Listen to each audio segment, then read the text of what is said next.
نے جب فلم میں قدم رکھا اس وقت تک درپن، سنتوش اور سدھیر جیسے ایسے اداکار تھے جو بے شک بہت مزے ہوئے تھے، لیکن وہ اب لڑک پن سے نکل کر کچھ بڑے بڑے دکھائی دیتے تھے۔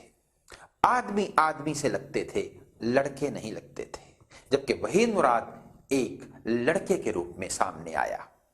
وحید مراد کی ہیرا پتھر میں ایک اور جو ہیرو کرزمیٹک ایلیمنٹ ہے وہ ٹوٹا کہ اس میں وہ ایک گدھا گاڑی چلانے والا ہیرو بنا، ایک گدھا گاڑی چلانے والا خوبرو نوجوان جس نے اس فلم میں اداکاری سے اپنے آپ کو منوایا۔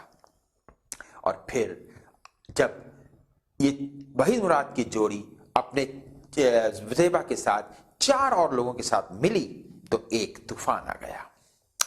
سہیل رانا میوزک میں، پرویز ملک ہدایت کاری میں، مسرور انور نغمات میں اور وحید مراد اداکاری میں، ان چاروں کی جوڑی نے پھر ارمان جیسی فلم دی جس کا گیت اکیلے نہ جانا ہمیں چھوڑ کر تم، ایک لاجواب گیت جو اپنے آپ کو اتنا خوبصورتی سے بھرپور کیے ہوئے ہے کہ آج بھی جب آپ اس کو سنتے ہیں تو لگتا ہے آپ کسی اور دنیا میں چلے گئے ہیں۔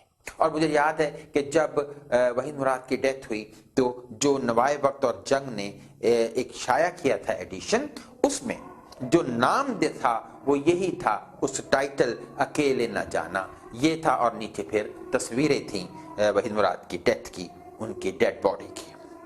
اس کے بعد ہوا یوں کہ ارمان سے پھر سلسلہ چلتا چلا گیا، احسان، دو راہا، کنیز، سہیلی اور بے شمار جو فلمیں ہیں وہ بہترین انداز میں، دیور بھابھی، انجمن، یہ ایسی فلمیں تھیں جنہوں نے وحید مراد کو بام عروج پر پہنچا دیا۔ فیملیز کی فیملیز ان کی فلمیں دیکھنے جایا کرتی تھی۔ خود ندیم نے اعتراف کیا کہ وہ لائن میں لگ کر، خود مصطفیٰ قریشی نے اعتراف کیا کہ لائن میں لگ کر وہ ٹکٹ خریدتے تھے اور وحید مراد کی فلم دیکھا کرتے تھے۔ وحید مراد کا یہ سفر آگے بڑھا اور پھر انہوں نے پنجابی فلم کی طرف اپنے قدم کو بڑھایا اور مستانہ ماہی جیسی فلم دی جس کا گیت سیوں نے میرا ماہی میرے پاک جگاون آ گیا ایک لاجواب گیت ہے۔ پھر اس کے بعد رنگین فلموں کا دور آیا۔ یہاں پر ایک اور تبدیلی آئی کہ جیسے انڈیا میں ہوا 2 3 اداکاروں کے ساتھ جو ہے وہ فلمیں بننا شروع ہوئیں، تو یوں ہی ہم نے دیکھا ندیم، شاہد، وحید مراد، محمد علی، ندیم، شاہد، محمد علی، وحید مراد، اس طرح سے یہ 3 کا اور 2 کا بھی، جیسے غلام محی الدین اور وحید مراد، اس طرح سے یہ سلسلہ شروع ہوا اور اس طرح سے فلمیں بننے لگیں۔ اور اسی دوران ایک ایسا وقت بھی آیا کہ پھر وحید مراد ہمیں صرف محدود ہوتے دکھائی دیے گانوں کی حد تک۔ مثلا پوری فلم جو تھی وہ جیسے نذرانہ فلم آپ دیکھ لیں، نذرانہ فلم پوری غلام محی الدین کی ہے، اس میں ہی از دا ریئل کیریکٹر، جبکہ وحید مراد اپنے ایک گیت کی وجہ سے اس فلم میں کھڑے ہیں، اور وہ کون سا گیت ہے؟ بانٹ رہا تھا جب خدا سارے جہاں کی نعمتیں۔ یہ وہ گیت ہے جس کو بعد میں انڈیا میں بھی دوبارہ انہوں نے اس کو کہنے کے ریکمپوز کیا، اور بڑا دلکش گیت مہدی حسن صاحب نے بہت دل سے گایا، وحید مراد اور نیلو نے اس کو بہت خوبصورت طریقے سے، جیسے یہ ایک رومانویت لیے ہے اسی انداز میں اس کو فلمایا۔ اور پھر ایک وقت آیا وحید مراد کے اور معاملات جو تھے صحت کے وہ بگڑنے لگے، کہا جاتا ہے کہ کچھ شاید وہ ڈرگز کی طرف چلے گئے تھے، اس کی وجہ یہ بھی شاید ہو سکتی ہے، کچھ لوگوں کا کہنا ہے کہ ان کی بیوی بھی اب ان سے دور ہو گئی تھی جو بعد میں امریکہ چلی گئی۔ ان کے والد کی ڈیتھ بھی وجہ بنی کہ جس سے وحید مراد بہت اپسٹ تھے۔ ان کے معدے کا آپریشن جس کی وجہ سے ان کو بڑا پرابلم ہوا وہ بھی وجہ بنا، اور پھر ان کا ایک ایکسیڈنٹ ہوا جس سے ان کے چہرے پہ کچھ ایسے نشانات ہوئے کہ وہ چہرہ جو ہے وہ پراپر شکل میں نہ آ سکا، اور اس کی انہیں سرجری وغیرہ کے لیے بھی جانا تھا۔ لیکن اس تمام ہی میں ایسا ہوا کہ ان کے پھر لندن جانے تک کے طے ہو گئے تھے معاملات کہ جہاں وہ جا کے اپنا علاج کرواتے، لیکن یہ ستارہ جو 2 اکتوبر 1938 کو پیدا ہوا وہ 23 نومبر 1983 کو ڈوب گیا۔